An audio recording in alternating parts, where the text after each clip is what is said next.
भूजल भूसतह के नीचे स्थित सैल छिद्रों तथा दरारों में विद्यमान जल को भूजल कहते हैं, जो वर्षा की मात्रा एवं गति, वर्षा के समय वाष्पीकरण की मात्रा, तापमान, भूमि के ढाल, वायु की शुष्कता, सैलों की रंध्रता एवं अभेद्यता, वनस्पति आवरण तथा मृदा की जल अवशोषक क्षमता से नियंत्रित होता है।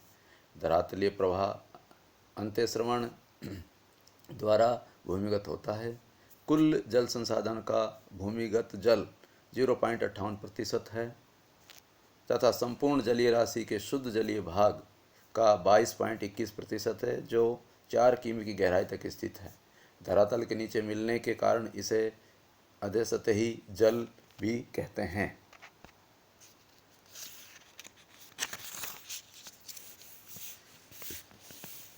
भूजल के स्रोत। भूजल पृथ्वी के तल के ऊपर विभिन्न स्रोतों से प्राप्त होकर भूमिगत होने वाला जल है, जो धरातल के अंदर पाए जाने वाले रंध्रों से पारगम्य सैलों द्वारा भूमिगत होता है। यह निम्नलिखित स्रोतों द्वारा प्राप्त होता है। नंबर 1, आकाशीय जल।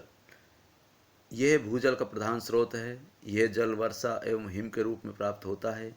तालाबों, झीलों, नदियों तथा सागरों का जल वाष्पीकृत होकर पुनः वर्षा द्वारा धरातल को प्राप्त होता है।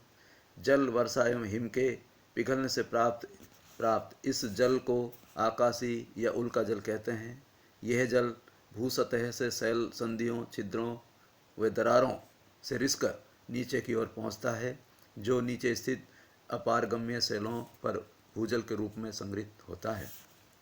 सहजात जल। सागरों एवं झीलों में निक्षेपित अवसादी सैलों के छिद्रों द्वारा सुराखों में स्थित जल सहजात जल कहलाता है, जिसे अवसाद या तलछट जल भी कहते हैं। ये भूजल का दूसरा महत्वपूर्ण स्रोत है। नंबर 3, मैग्मा जल। ज्वालामुखी क्रिया के कारण तप्त मैग्मा सैलों में प्रवेश करता है तो इसके वाष्पीकरण संघनित या घनीभूत होकर जल में परिवर्तित हो जाते हैं, जिसे मैग्मा जल कहते हैं। भूजल संचयन। भूसतह पर विभिन्न स्रोतों से प्राप्त जल नीचे स्थित सैलों के छिद्रों, सुराखों, दरारों तथा संस्तरण तलों में संग्रहित होकर भूजल का रूप लेता है।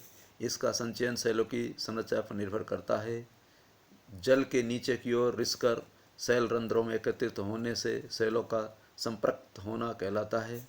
जब सैल पूर्णतः जलयुक्त हो जाती है तो उसे संपृक्त सैल कहते हैं।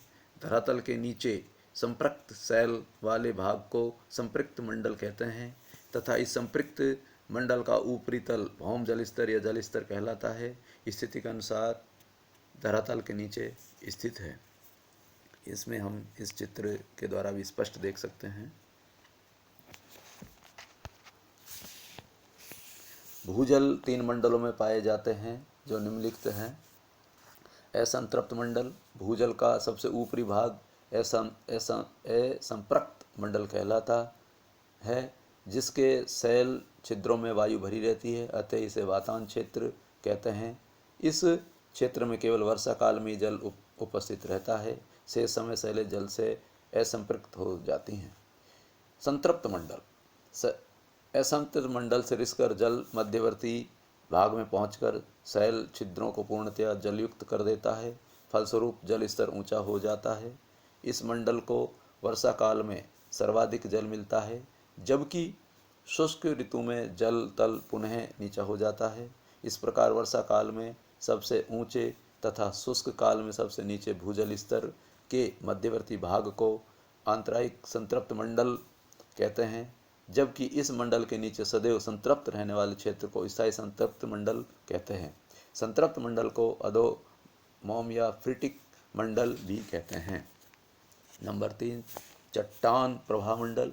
भूसतह के नीचे एक ऐसा निश्चित क्षेत्र आता है जहाँ सैल भार बढ़ने से सैल रंध्र बंद हो जाते हैं, जिस कारण जल रिसकर नीचे नहीं जा पाता।